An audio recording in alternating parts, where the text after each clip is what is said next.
Assalamualaikum warahmatullahi wabarakatuh. Perkenalkan, nama saya Ella Wahyu Irawan, NIM 641141713. Di sini saya akan mempresentasikan penyakit dari helminthoonosis, yaitu fasciolosis. Fasciolosis adalah infeksi cacing parasit yang disebabkan oleh kebetulan hati yang umum, Fasciola hepatica dan juga oleh Fasciola gigantica. Penyakit ini adalah zoonosis yang ditularkan melalui tanaman dan diklasifikasikan sebagai penyakit tropis terabaikan atau NTD. Penyakit ini mempengaruhi manusia, tetapi induk utamanya adalah ruminansia seperti sapi dan domba. Manusia terinfeksi dengan memakan tanaman yang tumbuh di dalam air, terutama selada air yang tumbuh liar di Eropa atau Morning Glory Asia. Infeksi juga dapat terjadi dengan meminum air yang terkontaminasi dengan Fasciola muda yang mengambang atau ketika menggunakan peralatan yang dicuci dengan air yang terkontaminasi. Perkembangan infeksi, yaitu yang pertama ada fase parenkim. Fase parenkim dimulai ketika cacing juvenil yang tereksekusi menembus dinding usus. Setelah penetrasi usus, cacing bermigrasi di dalam rongga perut dan menembus hati atau organ lain. Fasciola hepatica memiliki kecenderungan kuat untuk jaringan hati. Kadang-kadang lokasi cacing ektopik seperti paru-paru, diafragma, dinding usus, ginjal, dan jaringan subkutan dapat terjadi.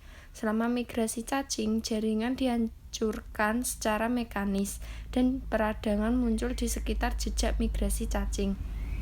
Yang kedua yaitu fase biliar, dimulai ketika parasit memasuki saluran empedu hati. Dalam saluran empedu, cacing matang memakan darah dan menghasilkan telur. Hipertrofi ductus biliar yang berhubungan dengan obstruksi lumen terjadi akibat kerusakan jaringan.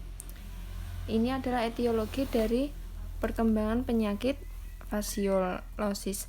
Yang pertama yaitu telur menjadi berembrio dalam air, lalu telur melepaskan mirasidia, lalu menyerang inang perantara siput. Di sini ada 4 siput, yaitu genera Galba, Fossaria, dan Pseudosuchnea. Dalam siput parasit mengalami beberapa tahap perkembangan atau sporokista yaitu yang terjadi pada nomor 4A dan radiae pada nomor 4B dan Cercaria pada nomor 4C. Pada 4C ini yaitu Cercaria dilepaskan dari siput 5 dan ensis sebagai Metacersaria pada vegetasi air atau permukaan lainnya. Mamalia mendapat infeksi dengan memakan tumbuh-tumbuhan yang mengandung Metacersaria. Manusia dapat terinfeksi dengan menelan tanaman air tawar yang mengandung Metacersaria, terutama selada air. Yang di nomor 6 yaitu ada gambar, yaitu setelah mengkonsumsi Metacersaria mengeksekusi dalam duodenum. Dan yang nomor 7 yaitu bermigrasi lalu melalui dinding usus, rongga peritoneum, dan parenkim hati ke saluran empedu, di mana mereka berkembang biak menjadi dewasa, yaitu yang terjadi pada nomor 8. Nah, pada nomor 8 ini pada manusia, pematangan dari Metacersaria ke cacing dewasa membutuhkan waktu sekitar 3 hingga 4 bulan. Cacing dewasa Fasciola hepatica hingga 30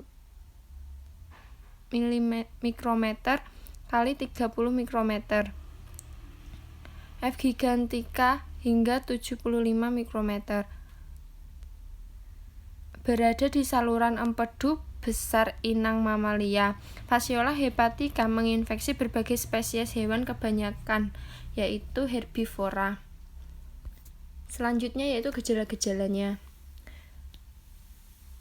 Di sini gejalanya ada 4 fase, yaitu yang pertama fase inkubasi awal antara beberapa hari hingga 3 bulan dengan sedikit atau tanpa gejala.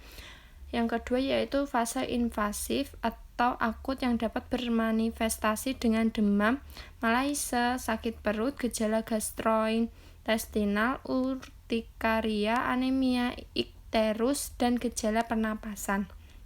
Penyakit ini kemudian berkembang ke fase laten. Di fase laten ini dengan lebih sedikit gejala dan akhirnya menjadi fase kronis. Fase kronis atau obstruktif beberapa bulan hingga bertahun-tahun kemudian. Pada kondisi kronis, penyakit ini menyebabkan peradangan pada saluran empedu, kandung empedu, dan dapat menyebabkan batu empedu serta fibrosis. Sementara peradangan kronis terhubung dengan peningkatan tingkat kanker. Tidak jelas apakah fasiolosis dikaitkan dengan peningkatan risiko kanker. Pencegahan. Di beberapa daerah, program kontrol khusus sudah ada atau telah direncanakan. Jenis tindakan kontrol tergantung pada pengaturan, seperti faktor epidemiologis, ekologis, dan budaya. Yang kedua yaitu setiap orang dapat melindungi diri mereka sendiri dengan tidak memakan selada air mentah dan tanaman air lainnya, terutama di daerah penggembalaan endemik. Yang selanjutnya yaitu wisatawan ke daerah dengan sanitasi buruk harus menghindari makanan dan air yang mungkin terkontaminasi oleh Fasciola ini. Sayuran yang ditanam di ladang yang mungkin telah dialiri dengan air yang tercemar harus dimasak dengan matang seperti halnya jeroan dari hewan yang berpotensi terinfeksi. Sekian pemaparan dari materi saya. Mohon maaf bila ada salah-salah kata. Wassalamualaikum warahmatullahi wabarakatuh.